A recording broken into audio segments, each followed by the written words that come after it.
confidence and people believed in what he was doing to the point where Vermont and Maine voted against him. So your theory that somehow he deepened the Great Depression wasn't believed at the time.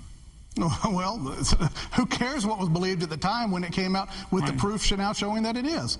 I mean, you know, that doesn't give me a thrill up my leg. Mr. Dennis, the problem is that history shows that the Great Depression was about to turn this country into probably a revolution. The Communist Party was building up support, the Socialist Party, and what saved the country was the Democratic Party at that time did something, right? Yeah, exactly. Right? Or you disagree?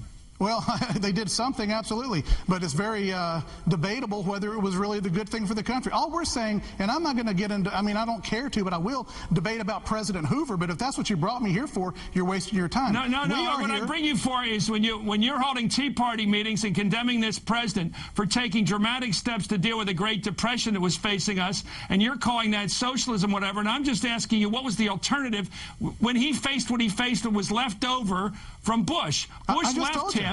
Well, let's look at Bush. Bush did $700 billion in bailouts in TARP. Then he bailed out AIG. He did all that bailout stuff and then left the president coming into office on January 20th, facing a Great Depression. He took dramatic steps. Normally, no president should have run the deficits we've had this year. I agree with you completely. But your answer was do nothing.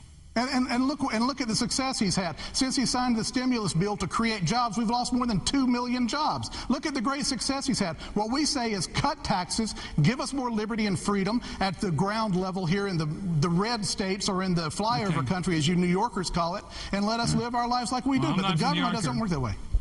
Well, basically, you're saying to do what Bush did, a big tax cut, and then lots of speeches about the free enterprise system. A big tax cut with dramatic cuts in government spending and dramatic cuts in the size of our government is what we advocate.